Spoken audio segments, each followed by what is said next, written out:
Hey, salut 180, j'espère que vous allez bien.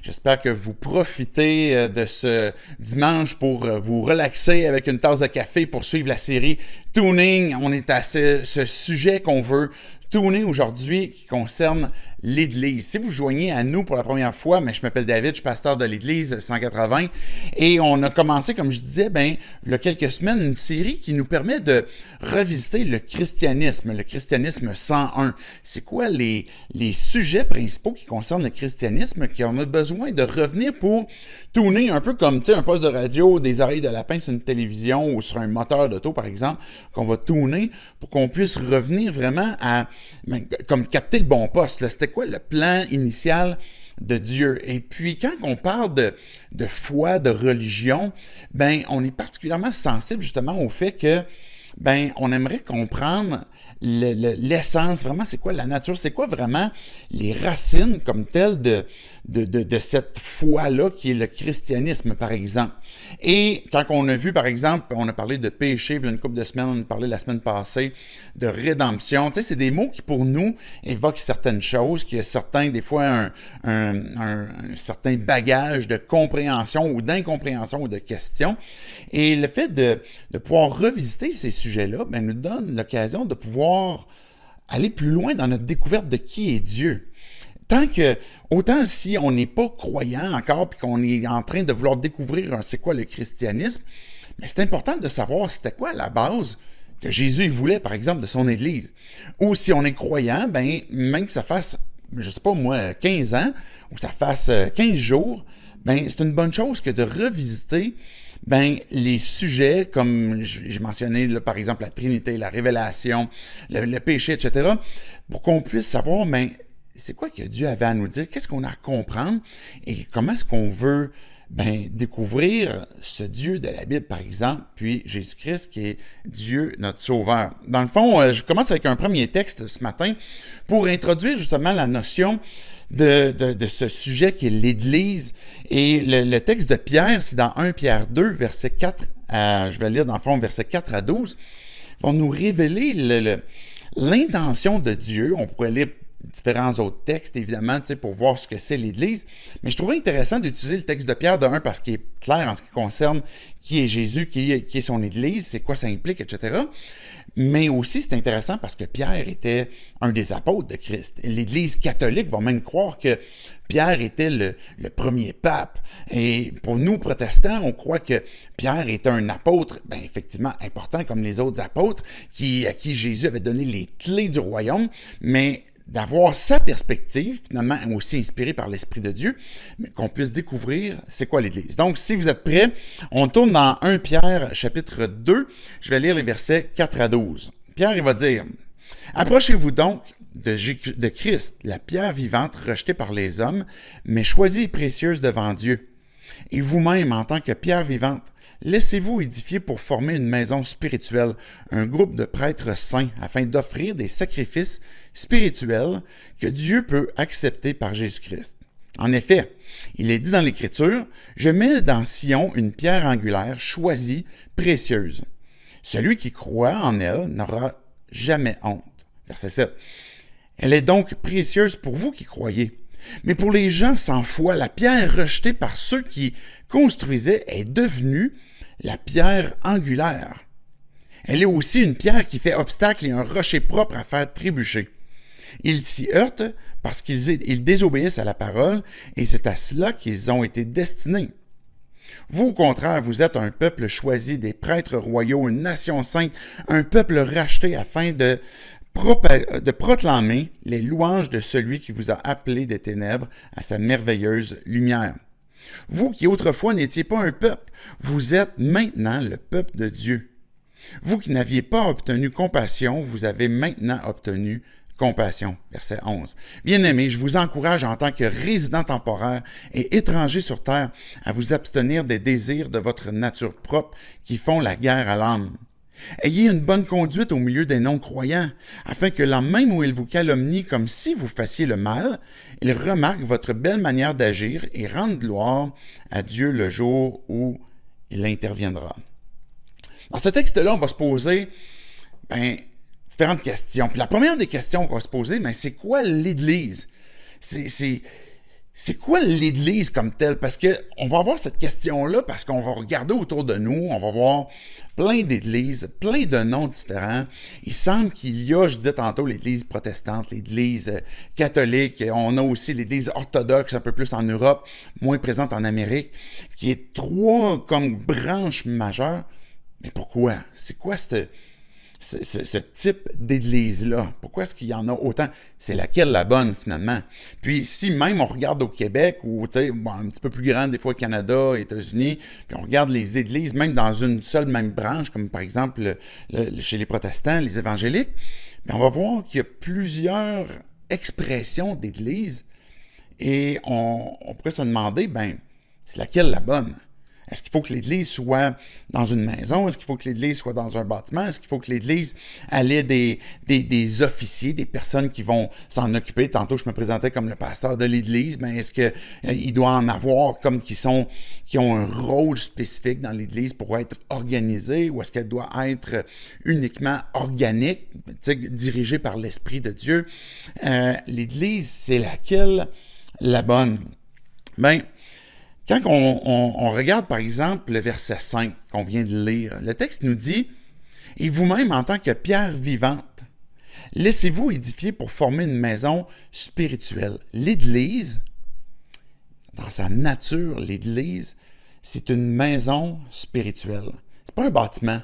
L'Église, c'est pas des pierres, je le répète là, constamment, parce que même si on n'a pas connu des fois comment je dirais l'Église catholique dans le sens qu'on y a participé, bien on va avoir quand même dans nos pensées comme quoi que ben je vais à l'Église, je vais aller au bâtiment de l'Église, et puis on va souvent associer l'Église que mais c'est là où c'est un lieu pour se rassembler, puis on pourrait même penser comme quoi que le lieu comme tel est saint, un peu comme le temple. Dans l'Ancien Testament, on disait c'est le lieu où Dieu nous rencontre. Ben, l'Église, ce que Pierre vient de dire, c'est que c'est un temple, oui, mais un temple spirituel. Quand on regarde à travers, par exemple, l'Ancien Testament, puis on voit comment est-ce que Dieu après la chute, après le péché, a voulu apporter la rédemption, mais que cette rédemption-là est devenue possible pour tous ceux qui plaçaient leur foi en Dieu, leur confiance en disant « Je reconnais que j'ai besoin d'un rédempteur. Je crois que Dieu qui a voulu entrer en relation avec moi, qui a voulu me créer pour l'adorer, puis que moi j'ai été pécheur, mais maintenant il veut m'intégrer dans une relation avec lui ou me réintégrer dans une relation avec lui en me pardonnant mes péchés et que maintenant je puisse, en plaçant ma confiance en lui, devenir son enfant. Et ça à partir de l'Ancien Testament, avant Moïse, à partir de Adam, dans le fond même à partir de Abel ensuite, puis tous les personnages qu'on voit par la suite, à partir du moment qu'ils placent leur foi en Dieu, pas parce qu'ils font des sacrifices, pas parce qu'ils font des actions, pas parce qu'ils vont au temple ou au tabernacle avant qu'il y ait le temple qui était une tente, mais pas parce qu'ils allaient là ou qu'ils faisaient des sacrifices puis qu'ils faisaient certains rituels, mais parce qu'ils plaçaient leur foi en Dieu.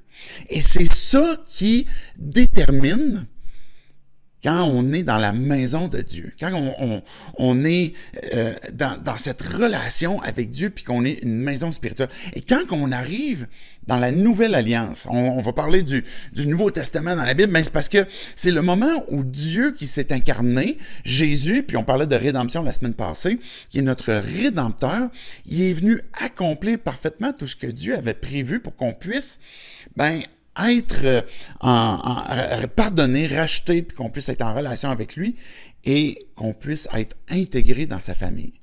Le plan de Dieu est plus que de nous amener à un bâtiment d'église, c'est plus que de nous amener dans un rassemblement qui est organisé d'une façon X ou Y, mais c'est une maison spirituelle.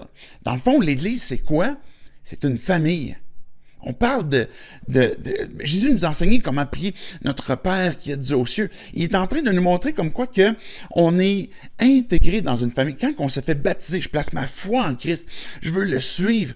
Maintenant, je fais ce premier pas de foi-là, pas le dernier. J'en profite pour vous rappeler comme quoi que le baptême, c'est pas un accomplissement d'une vie chrétienne qui est rendue suffisamment pure et bonne. C'est le début d'un choix que, je crois que Christ est mort pour moi, je veux le suivre et maintenant je me fais baptiser baptiser. Puis quand je me fais baptiser, mais je suis en train d'illustrer justement le fait que je suis intégré dans la famille de Dieu. C'est que j'ai été identifié à Christ par sa mort, où on couche dans l'eau, par sa résurrection, on sort de l'eau, et maintenant, mon ancienne vie, elle est morte, et j'ai une nouvelle vie en Jésus-Christ, parce qu'il s'est fait mon frère, parce qu'il a pris notre sang et la chair, il s'est métamorphosé, il s'est incarné pour venir vivre sur terre, pour qu'on puisse être identifié à lui, et puis qu'on puisse être pardonné de nos péchés. Lui qui était innocent de péché, qui n'avait jamais péché, on peut prendre notre place pour qu'on puisse appeler Dieu notre Père, qu'on puisse être réconcilié avec lui. Mais Pierre, c'est ça qu'il va dire. Il va dire maintenant, mais vous-même, en tant que pierre vivante, c'est nous autres qui constituons l'Église. À partir du moment où j'ai placé ma foi en Dieu. Donc, l'Église, c'est pas des choses matérielles, c'est d'abord et avant tout quelque chose de spirituel. Quelque chose que c'est une famille qui est le corps de Christ. Jésus, par exemple, je vais parler de baptême, et on voit aussi l'expression de l'Église à travers la table du Seigneur, quand on parle de la communion aussi. Parce que Jésus, avant dans le fond, à son dernier repas, avant d'aller à la croix, il a pris ce repas qui représentait la Pâque, puis il a pris le pain qui est brisé, puis il a dit, ceci est mon corps qui est brisé, qui est rompu pour vous. Puis après ça, il a pris la coupe, puis il a dit, ceci représente mon sang qui va couler, qui représente le pardon des péchés, parce que la vie a été donnée en sacrifice d'une autre vie, et faites ceci maintenant en mémoire de moi, toutes les fois que vous allez en manger. Le corps de Christ. Ceci est mon corps. Bien, Paul, il va nous dire dans 1 Corinthiens 10, par exemple, que le pain auquel on participe, représente cette unité que tous les croyants qui ont placé leur foi en Christ, on forme une habitation de Dieu spirituel en esprit qui constitue aussi le corps de Christ. C'est ça l'Église. C'est d'abord et avant tout quelque chose de spirituel. Quelque chose qui se vit dans une repentance, un choix où j'ai reconnu mon besoin de Dieu et que maintenant Dieu m'a adopté, il m'a racheté, il a fait de moi son enfant et que maintenant les autres personnes qui ont fait ce même pas de foi-là deviennent des frères et des sœurs. Mais cette Église-là, cette famille-là, est certainement une famille imparfaite. Parce que c'est peut-être la question que vous avez, pourquoi est-ce que si c'est l'habitation de Dieu, qu'il y a autant d'églises qui font des mauvaises choses? Pourquoi est-ce qu'il y a autant d'églises, des fois autant de croyants qui manquent? Mais oui, l'Église est certainement une famille imparfaite. Et souvent, quand on parle d'Église, des fois, on a envie de s'éloigner un peu de ce concept-là de l'Église, justement parce que on a perdu le bon tuning de ce que c'est l'Église, à cause de comment est-ce que, humainement, on a pu tordre le sens de ce que l'Église devrait être, avant de voir d'abord et avant tout que l'Église, c'est le corps de Christ, c'est une famille spirituelle. On est des pierres vivantes choisies par Dieu qui avons été placées, je poursuis le verset 5, il va dire, un groupe de prêtres saints afin d'offrir des sacrifices spirituels que Dieu peut accepter par Jésus-Christ. On a à l'intérieur, on est ces pierres qui constituent l'habitation de Dieu. On est ces membres où est-ce qu'on est le corps de Christ. On est à l'intérieur de ce temple-là. Ce que Pierre, il va dire, Pierre, il va parler pas juste à des gens qui sont juifs, d'origine juive, là. Il va parler aussi à des gens qui n'ont jamais vu Dieu, n'ont jamais vu Christ, comparativement à lui qui a pu marcher avec, mais il a même marché sur l'eau avec Jésus. Il va parler à des gens qui n'ont pas vu Jésus, qui vont parler à des gens qui n'ont pas cet arrière-plan juif, qui n'ont pas cette nationalité juive-là. Et puis il va leur dire, vous êtes un groupe de prêtres saints. Pour que Pierre il dit ça, là, c'est parce que c'est majeur. Parce que Pierre, je ne sais pas si vous vous souvenez, là, dans le début des Actes, Pierre, pour lui, même de rentrer dans la maison d'un non-juif, ça ne se faisait même pas. Mais là, il est en train de reconnaître l'œuvre de Dieu, comme quoi que l'Église, c'est des gens de toute ethnie, de toute nation, qui maintenant deviennent frères et sœurs, et non seulement ça, mais qu'on devient chacun d'entre nous, quand on place notre foi en Dieu, des prêtres saints. Qu'est-ce que ça veut dire des prêtres? Ça veut dire que chacun d'entre nous, et ça c'est une compréhension que pour lesquelles les protestants évangéliques, on va avoir une insistance comme quoi que chaque croyant est un prêtre. J'ai pas besoin d'un autre prêtre pour confesser mes péchés, par exemple. J'ai pas besoin d'aller à un autre prêtre pour qu'il me dise qu'est-ce que Dieu veut pour moi. On va avoir dans ce corps-là, qui est le corps de Christ, différents dons que Dieu va donner, différents appels que Dieu va donner, et puis qui vont se mobiliser, puis qu'on va s'édifier ensemble avec ce que Dieu nous a donné. Mais chacun d'entre nous, on a un accès direct à Dieu. Pourquoi? Parce que Jésus-Christ est notre seul intermédiaire entre Dieu et les hommes. Mais chacun d'entre nous, on a l'occasion d'aller à Dieu et puis d'offrir à Dieu, il va dire, des sacrifices spirituels. On va offrir nos corps en sacrifice vivant. Ça va être plus que, on va aller au-delà du matériel. On va pas s'offrir nos vies en sacrifice comme ce que Christ a fait, mais on va offrir ce qui est cher à nos cœurs. On va offrir de ces louanges qu'on révèle à Dieu parce qu'il est précieux pour nous. On va offrir notre service, on va offrir notre temps, on va avoir cette même façon comme quoi que quand Christ vivait sur terre, mais l'Esprit de Christ, nous étant le corps de Christ, continue de nous mobiliser pour qu'on puisse faire la mission que Dieu a pour son Église. Et quand on parle justement de c'est quoi l'Église? On est des prêtres saints qui sont dans une maison spirituelle qui est le temple de Dieu en esprit pour offrir des sacrifices spirituels, puis que Dieu va accepter justement à cause de Jésus-Christ parce qu'il est notre seul intermédiaire. Je poursuis le verset 6, il va dire « En effet, il est dit dans l'Écriture, je mets en Sion une pierre angulaire choisie, précieuse. » On parle de Christ. Il y a une pierre qui est la pierre angulaire. Celui qui croit en elle n'aura jamais honte. Elle est donc précieuse pour vous qui croyez. Mais pour les gens sans foi, la pierre rejetée par ceux qui construisaient est devenue la pierre angulaire. C'est quoi une pierre angulaire? Une pierre angulaire, c'est cette première pierre pour une fondation, par exemple une bâtisse, qu'on va placer, puis qui va représenter cette footing sur laquelle on va placer tout le reste. Je ne sais pas si vous avez un meilleur terme que footing pour le fondement, bref, essayez de me trouver un meilleur terme que footing, mais vous comprenez l'idée. Mais cette première pierre qui est placée et qui détermine tout l'angle et tout le reste de la structure de la maison. Et ce que Dieu est en train de nous dire, c'est que quand on a la foi, que j'ai besoin d'un rédempteur, puis que Dieu me réconcilie avec lui pour que je puisse découvrir maintenant la vie en lui, maintenant ma vie repose sur Christ. C'est quoi l'Église? L'Église, c'est des pierres vivantes qui sont appuyées sur Christ lui-même, qui est la pierre angulaire. Hier, je posais la question dans un sondage. J'avoue que ça a été une question qui n'est pas nécessairement facile, et parce qu'on parlait de différents types d'églises. Comment est-ce que l'Église doit interagir, par exemple, avec la communauté, avec la société?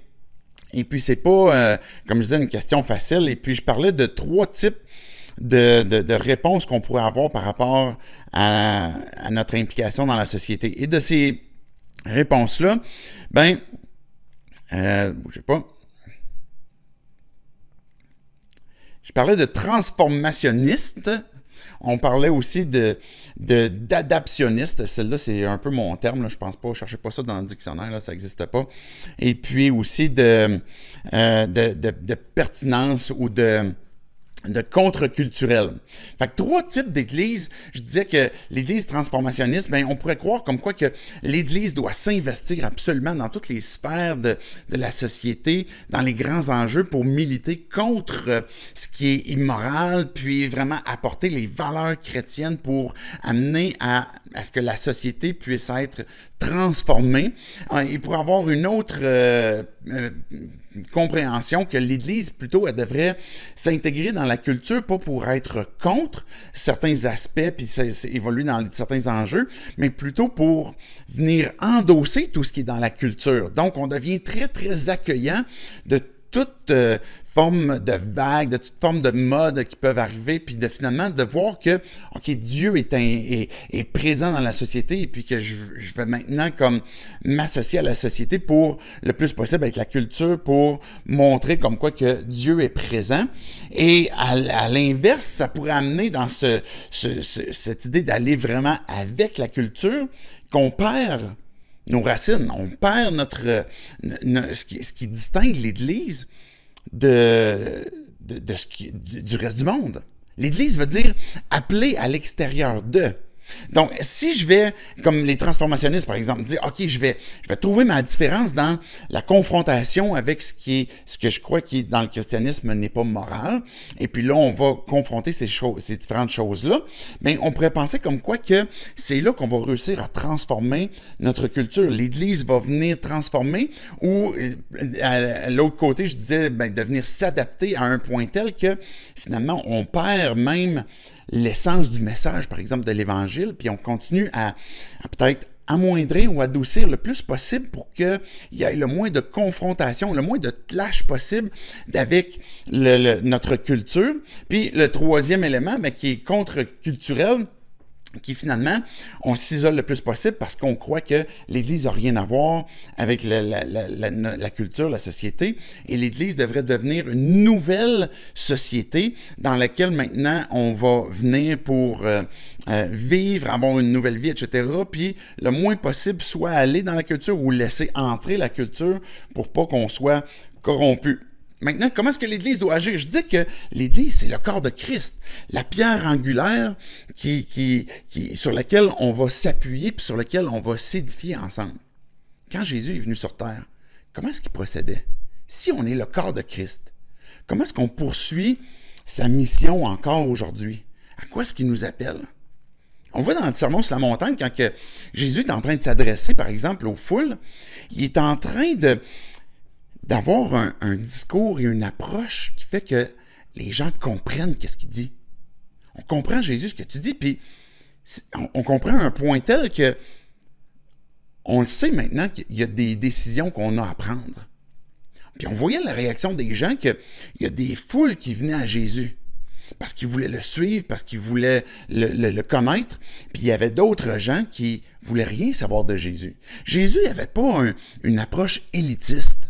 Des fois, dans le transformationniste, ou plutôt dans le contre-culturel, c'est une approche qui est très, très élitiste, dans le sens que c'est très refermé, ça devient un peu sectaire. Dans le fond, on pourrait résumer comme deux groupes, soit devenir très sectaire ou soit devenir très, très libéral, où on endosse tout pour être dans la culture, ou très, très sectaire, où ce qu'on veut se séparer le plus possible du monde. Mais à ce moment-là, Jésus, on voit qu'il n'aurait pas été extrêmement élitiste, là. Écoute, c'est Dieu.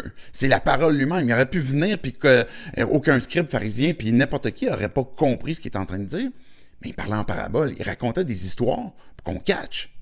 Fait que c'était son approche. Il voulait s'assurer que le monde comprenne. Puis c'est quand on regarde le Sermon sur la montagne, heureux ceux qui.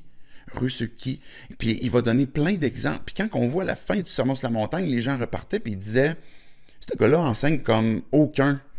On n'a jamais entendu des enseignements aussi clairs qui ont autant d'autorité sur nous parce qu'on comprend ce qu'il dit. Jésus, il s'assurait comme quoi que dans le monde dans lequel il est venu visiter, que les gens puissent le voir, puissent l'entendre, puissent être confrontés même à des idées qu'eux avaient contraires à ce qu'ils pensaient.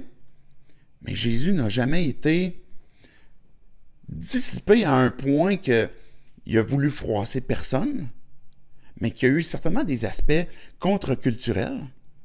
Puis il y a eu aussi des aspects dans lesquels il s'est montré disponible aux foules. Il s'est mis ami des pécheurs. Et il a apporté cette vérité pour que le monde puisse être transformé. Quand que Pierre il va parler de ce que c'est l'Église, puis il va dire vous êtes des prêtres, vous offrez des sacrifices, etc., il y a aussi dans le verset qu'on lisait, versets 6 et 7, comme quoi que cette pierre angulaire qui est Christ, si on parle d'un modèle choisi, je trouvais intéressant dans le sondage, là, je reviens au sondage avant de poursuivre la lecture, quelqu'un avait écrit par exemple, l'Église devrait être christocentrique. Je trouve que le texte de Pierre, c'est exactement ça qu'il est en train de nous dire. d'être appuyé sur Christ, qui est la pierre angulaire, et qu'on soit dans ce que Dieu est en train de vouloir nous utiliser, qu'on ne soit pas différent parce que on est tant isolé, puis qu'on est confrontant ou agressif dans certaines positions, ou qu'on soit autant dissimulé ou dissipé dans tous les aspects de la culture, mais qu'on soit ce corps de Christ qui se mobilise encore aujourd'hui, qui même dans les aspects de la culture qui vont à l'encontre peut-être de notre foi, mais qu'on vive ce que Dieu a planifié pour nous. Qu'est-ce que Dieu veut pour moi? Dieu ne m'a pas appelé, Paul il va dire dans le Corinthiens 5, on n'est pas appelé à juger ceux du dehors. J'ai pas à dire à ceux du dehors comment est-ce qu'ils doivent vivre, puis comment je dois les juger, puis comment est-ce qu'ils font mal, etc. Mais comment est-ce que Dieu me demande, moi, d'être une pierre vivante, puis de m'approcher de lui? Et que maintenant, ça se peut qu'il va dire, par exemple, bien-aimés, je vous encourage en tant que résident temporaire et étranger sur la terre, on va revenir à ça tantôt dans un instant, à vous abstenir des désirs de votre nature propre qui font la guerre à l'âme. Ben, il y a de ces choses comme quoi que on voudrait faire, que Dieu nous a révélé comme quoi que ça nous détruit, ça fait la guerre à l'âme. Abstenez-vous de ces choses-là. Mais après ça, il va dire au verset 12, « Ayez une bonne conduite au milieu des non-croyants. » Il ne va pas dire de s'isoler, de se retirer, mais il va dire, vivez votre foi au milieu de ceux qui ne croient pas. Alors, c'est pas d'adopter leur style de vie, puis c'est pas de s'isoler, mais c'est de vivre notre foi dans le monde, avec les gens autour de nous. Verset 12 va dire, avec cette bonne conduite au milieu des non-croyants, afin que l'an même où ils vous calomnient, ça se peut qu'on va te pointer du doigt. Pourquoi, toi, est-ce que c'est si important comme de te marier? Tu sais, tu dis comme que tu voudrais pas comme avoir du sexe avant le mariage. Tu voudrais pas, par exemple, encourager, je sais pas moi, l'euthanasie. Peu importe, tu sembles adopter certaines valeurs qui correspondent au christianisme, mais qui ont aucun rapport avec notre culture. Tu sais, c'est quoi ton affaire? Mais qu'on puisse vivre notre foi, même si on se fait pointer du doigt, même s'il y a des calomnies, c'est cette idée de faire rire d'eux, puis de se faire moquer ou peu importe, puis ça peut même engendrer des tribulations. Par exemple, je fais une petite parenthèse, les premiers chrétiens, on voit qu'il y avait des traits qui les distinguaient nettement des gens de la culture de l'Empire romain. C'était des gens qui, par exemple, valorisaient la femme. Dans l'Empire romain, là, ça n'existait pas, là. Mais les chrétiens croyaient que la femme était égale à l'homme, et puis donnaient des rôles aux femmes, et puis les impliquaient, etc. On prenait soin des pauvres, puis on leur donnait une dignité. Et c'était pas commun là, dans l'Empire romain. Les chrétiens, c'est ce qu'ils faisaient. Les chrétiens croyaient qu'ils devaient attendre au mariage pour le sexe. Déjà, les premiers chrétiens, à l'époque, c'est ce qu'ils croyaient. Ils croyaient, par exemple, sur justement cette idée d'avoir une sexualité qui était dans le cadre selon ce que Dieu avait prévu. Il y avait certaines choses comme ça qui les distinguaient. Puis, une de ces choses-là qui les distinguait aussi nettement de l'Empire romain, de ceux qui étaient dans cette culture-là, c'est de croire en un seul Dieu, que Jésus-Christ était le seul chemin, la vérité, qui conduit au Père. Puis pour les Romains de l'époque, qui étaient des Grecs, mais c'est comme, vous êtes complètement fous, vous autres, là. Il y en a plein de divinités, choisis-en une, deux, trois, quatre, puis tu sais, ça n'a pas rapport d'avoir juste un Dieu, puis ça les distinguait, puis ça les amenait à, quand Pierre leur parle, il n'est pas en train de lancer des comme, ça se peut, vous allez être calomnié, ça se peut, vous allez être persécuté un peu. Non, c'est vraiment ce qu'il vivait, parce qu'il avait choisi de suivre Christ. L'Église, c'est des disciples, des gens qui ont suivi Christ, qui suivent Christ et qui ont encore besoin d'un rédempteur continuellement pour que leur vie soit transformée. Ils forment ensemble une famille, une maison spirituelle, des prêtres saints qui vont offrir des sacrifices, le service, qui vont vivre leur foi d'une façon authentique, qui vont vivre dans le monde, qui vont vivre dans leur culture, qui ne seront pas déconnectés, mais qui en même temps, le christianisme, la foi de leur sauveur, va avoir un impact direct dans les choix qu'ils vont faire. C'est ça l'Église, d'abord et avant tout. Et que ces premiers chrétiens, comme encore à notre époque aujourd'hui, le texte dit, Pierre il va dire, afin que même là où ils vous calomnient, comme si vous fassiez le mal, ils remarquent votre belle manière d'agir et rendre gloire à Dieu le jour où il interviendra. C'est exactement ça que Jésus a dit quand il était sur le sermon sur la montagne. Je suis convaincu que Pierre, ici, est en train de citer Jésus. Parce que Jésus, il disait, juste avant de commencer les béatitudes, ou dans cette section-là, il va dire, vous êtes le sel de la terre, vous êtes la lumière du monde, etc. Puis il va dire, avec cette lumière-là, les gens vont voir vos bonnes œuvres, puis ensuite, ils vont rendre gloire à Dieu quand il va les visiter. Et comment est-ce que l'Église peut être un témoin? Comment est-ce que l'Église peut révéler l'amour qu'elle a les uns pour les autres? Parce que c'est associé que les gens vont voir que vous êtes mes disciples si vous vous aimez les uns les autres. Mais si l'Église n'est pas présente dans sa culture, mais si l'Église, elle est présente, mais qu'elle vit sa foi de façon authentique, où on veut suivre notre maître et on n'est pas encore parvenu à la perfection, on pêche encore, on manque encore et on a encore besoin de la grâce de Dieu, de cette bonne nouvelle qui continuellement a son impact dans nos vies pour nous transformer, pour nous rendre semblables à Christ, et puis que maintenant le corps de Christ se mobilise, on est en train de voir que c'est la façon que l'Église se concrétise. C'était ça le plan de Dieu. Maintenant, de quelle façon est-ce qu'elle va s'articuler, se concrétiser? Il peut y avoir plusieurs expressions de foi d'Église. Il peut y avoir différentes façons, différentes approches. Et ces différentes approches-là, il faut faire confiance à quelque part que Dieu est en train de diriger aussi à ce que ces gens qui se rassemblent dans une ville X ou dans un autre contexte, d'un autre pays, que l'expression de leur foi va être adaptée à qui ils sont, à leur culture, mais que les racines de leur foi, le fait de suivre Christ, est enraciné, puis va correspondre à n'importe quel autre chrétien dans le monde, indépendamment du contexte. Quand on regarde, par exemple, le verset 8, ça dit qu'on parle de la pierre, cette pierre angulaire qui a été rejetée. Il va dire, verset 8, elle est aussi une pierre qui fait obstacle et un rocher propre à faire trébucher. Ils s'y heurtent parce qu'ils désobéissent à la parole et c'est à cause de cela c'est à ça qu'ils ont été destinés. Et là, je prends le temps de clarifier que c'est pas une question de prédestiné. Ils n'ont pas été ici prédestinés à tomber dessus. Mais c'est que quand je décide, je parlais tantôt à l'Empire romain de dire, c'est quoi votre patente de suivre un seul Dieu, Sauveur, Jésus-Christ, Rédempteur du monde, et puis, moi je suis pas d'accord, ce que Pierre est en train de dire, c'est que quand on poursuit cette voie-là, ou ce qu'on tait cette voie, que Dieu est en train de nous parler, est en train de nous attirer à lui, chacun d'entre nous, et puis qu'on tait cette voie-là, à un moment donné, la pierre angulaire, soit qu'on repose dessus, qu'on s'appuie dessus, puis qu'on est édifié pour vivre la vie que Dieu avait prévue pour nous, pour qu'on puisse être en relation avec lui, ou qu'on s'enfarge dessus, qu'on trébuche dessus. Et ça, c'est le destin logique quand je poursuis cette voie-là.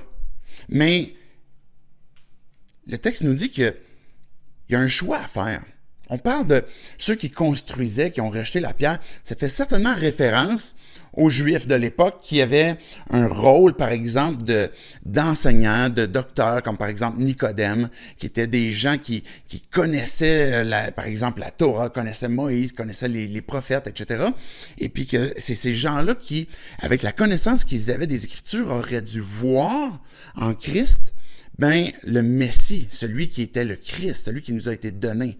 Et ceux qui bâtissaient, ceux qui devaient reconnaître, ceux qui avaient été destinés pour reconnaître le plan de Dieu, quand ils ont vu Christ, ils l'ont rejeté. Ils ont fait le choix de... Non, c'est pas du tout le Christ qu'on s'était imaginé.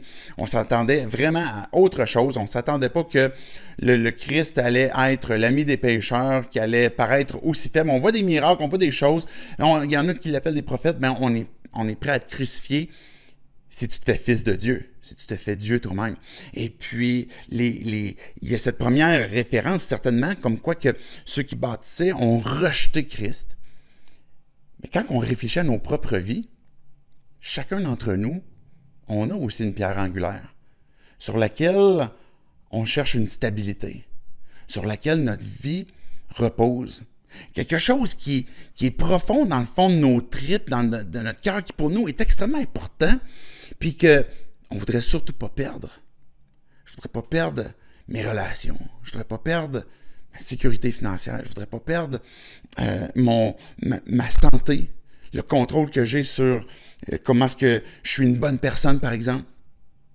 Et on a dans nos vies ce qu'on considère comme une pierre angulaire sur laquelle notre vie repose. Et quand la pierre angulaire est ébranlée, quand la pierre angulaire, ce sur quoi nos vies reposent, elle est secouée, mais toute notre vie est aussi ébranlée. Puis ce choix qu'on a à faire, c'est est-ce que ce sur quoi ma vie repose m'apporte réellement la rédemption? Est-ce que ma vie, sur quoi elle repose actuellement, me donne réellement cette sécurité comparativement à cette vie que Dieu a voulu me restaurer, me réconcilier avec lui, pour que lui puisse devenir ma pierre angulaire? Il va dire au verset 4, « Approchez-vous de Christ, la pierre vivante, rejetée par les hommes, mais choisie et précieuse devant Dieu. » Verset 4, il dit, « Approchez-vous de Dieu, approchez-vous de Christ. » Il y a un choix à faire où j'ai besoin de voir et de découvrir mais qui est Christ? Pourquoi est-ce qu'il peut m'offrir une identité qui est d'une stabilité éternelle, une sécurité qui est d'une stabilité éternelle, une espérance personne ne va me ravir, qui est vivante, une approbation qui est satisfaisante, et que je puisse m'approcher de lui, une pierre vivante qui a été rejetée par les hommes. Ça se peut que l'Église est appelée à faire un choix qui est pas cool, parce qu'il est rejeté par les hommes. Christ est certainement par plusieurs groupes, par plusieurs sociétés, par plusieurs personnes, par plusieurs pays, rejeté, comme ça peut rapport, votre histoire, là, ça fait 2000 ans qu'il est passé, il est mort, et puis ça, c'est ici a existé. Et même Pierre va en parler dans sa deuxième épître. Il y a des gens qui se moquent des chrétiens à cause de leur foi en Christ. Puis Pierre, il le répète encore ici, il y a une décision qui est contre-culturelle, une décision qui est contre nature humaine, qui est, naturellement, on voudrait rejeter Christ. Parce que Jean, il va dire dans son premier chapitre, la lumière est venue se révéler aux hommes, puis les hommes, mais la lumière, on parle de Christ, et puis les hommes, qui ont préféré les ténèbres à la lumière. Et puis, on a décidé de crucifier Christ. Mais quand on s'approche de Christ, même si cette pierre a été rejetée par les hommes, et qu'on fait ce choix qui est même contre-culturel, mais qu'on réalise que c'est la pierre qui m'a été donnée, c'est-à-dire choisie et précieuse devant Dieu, ça veut dire qu'elle devient aussi pour moi précieuse. C'est plus que de croire avec mon intellect, c'est plus que de croire, OK, oui, je suis prêt à croire que Christ est, OK, oui, OK, sauveur du monde, c'est correct, puis je vais aller à l'église. C'est plus que ça. C'est que Christ, il devient cette personne qui est la plus précieuse à ma vie. Parce qu'elle devient ma pierre angulaire. Puis cet amour que j'ai de Christ, le fait que je découvre comment est-ce qu'il est précieux pour moi, ce fait qu'à chaque instant, quand je reconnais mon besoin encore de dépendre de lui à chaque jour, de me rappeler son approbation, de me rappeler le fait qu'il m'aime d'un amour infini, éternel, inconditionnel, de me rappeler que en lui, je suis dans sa main, puis il n'y a personne qui va me ravir. Il n'y a personne qui va venir m'enlever mon identité d'enfant de Dieu.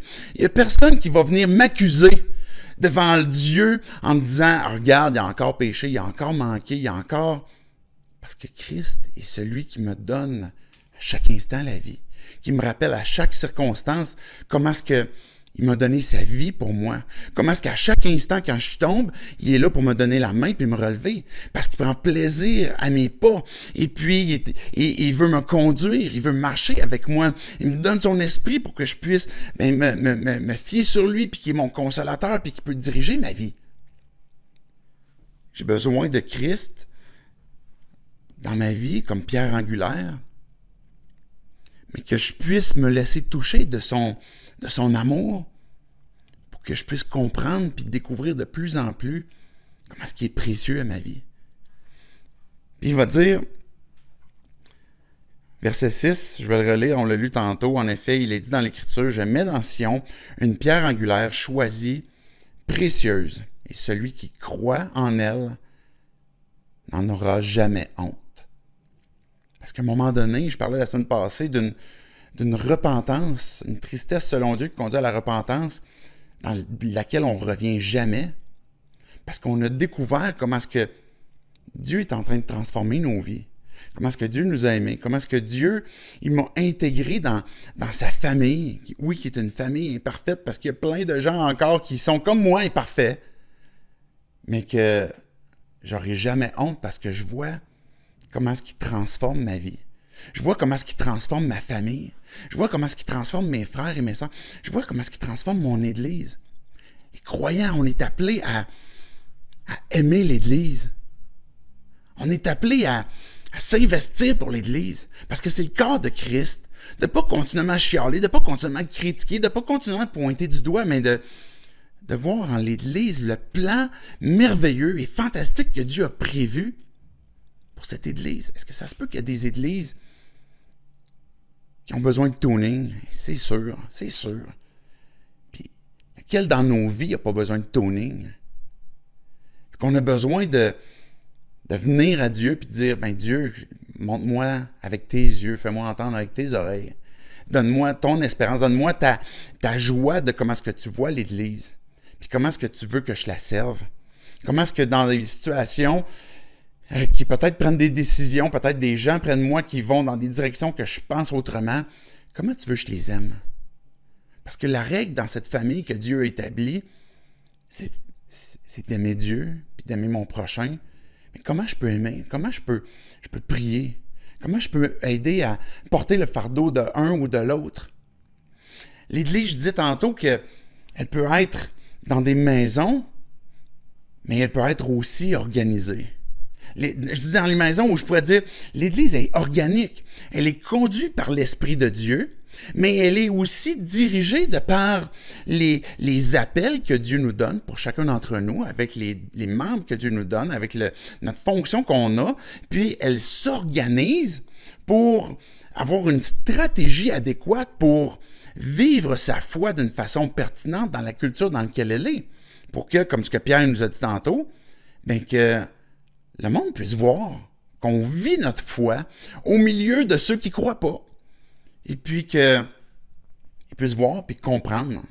C'est quoi qui se passe? Jésus avait un message clair qui était compréhensible, mais que l'Église puisse avoir aussi cette direction de par l'Esprit qui est organique, qu'on se laisse diriger puis qu'on obéit comment est-ce que Dieu veut nous diriger, puis qu'il y a une part de flexibilité, de malléabilité, de quand il y a des circonstances qui nous échappent, puis de plusieurs situations, puis qu'on écoute l'Esprit de Dieu, mais que aussi on s'organise, on se structure, on planifie, et puis on avance avec la mission qui appartient à l'Église. Je disais tantôt, c'est quoi l'Église? On a vu plusieurs choses, mais l'Église, dans sa nature, elle est spirituelle.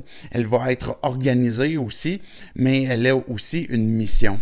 Et c'est la même mission que celle que Jésus avait quand il est venu sur terre. On est le corps de Christ. On est là pour glorifier Dieu. On a parlé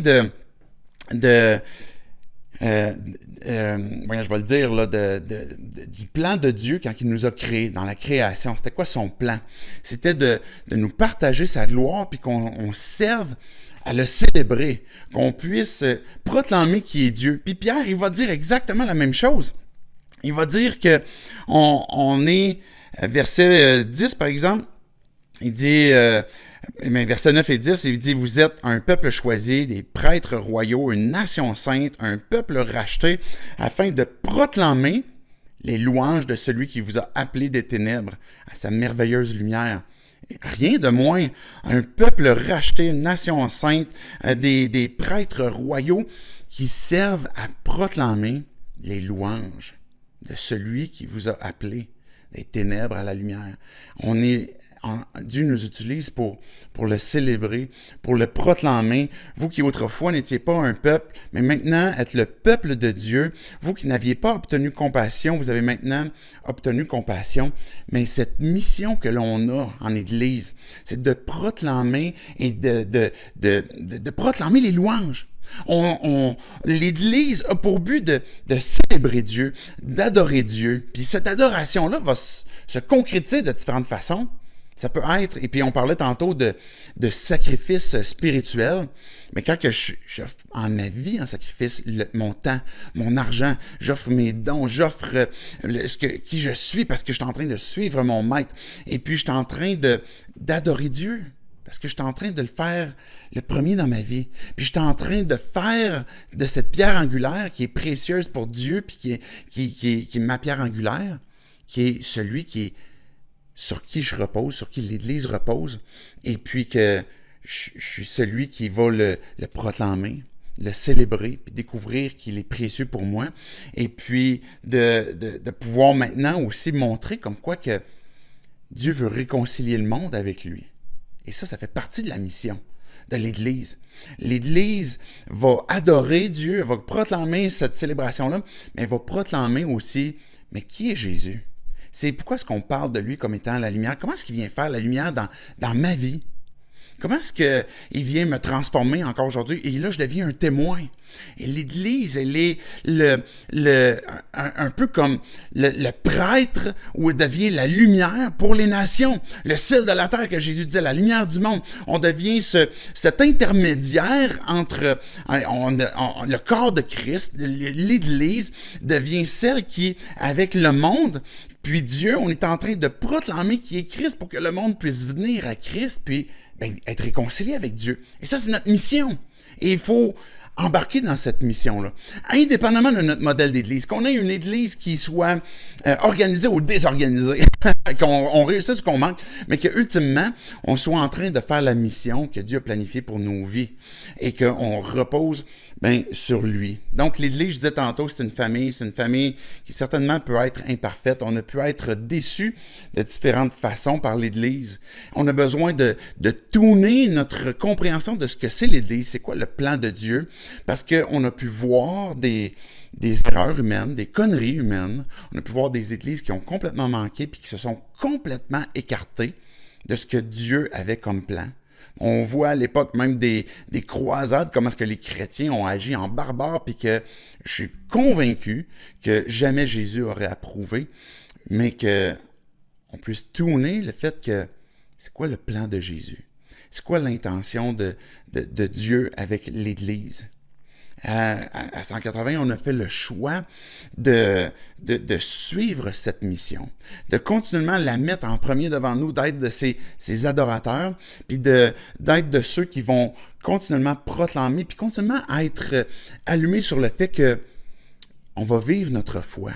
L'Église, on va proclamer la parole de Dieu, on va proclamer nos louanges, on va s'aimer les uns les autres, on va servir la communauté aussi, la communauté chrétienne, la communauté aussi à l'extérieur, mais on va s'assurer comme quoi que on puisse être vu, on puisse être entendu, on puisse être même dans des occasions où ça serait contre-culturel et dans ce qui n'est pas péché, qui détruit pas notre âme, puis qui est pas en train de faire la guerre à l'âme comme Pierre il disait, mais il y a peut-être des aspects qui sont québécois, qui fait que moi la façon que je suis avec ce que Dieu m'a donné comme culture ici au Québec, mais je vais être de ce disciple qui va exprimer sa foi d'une façon authentique, d'une façon concrète sur oui, j'ai ma culture aussi, puis dans les aspects qui sont pas à l'encontre de ce que Dieu veut pour ma vie, mais je peux vivre ma foi dans cette culture-là,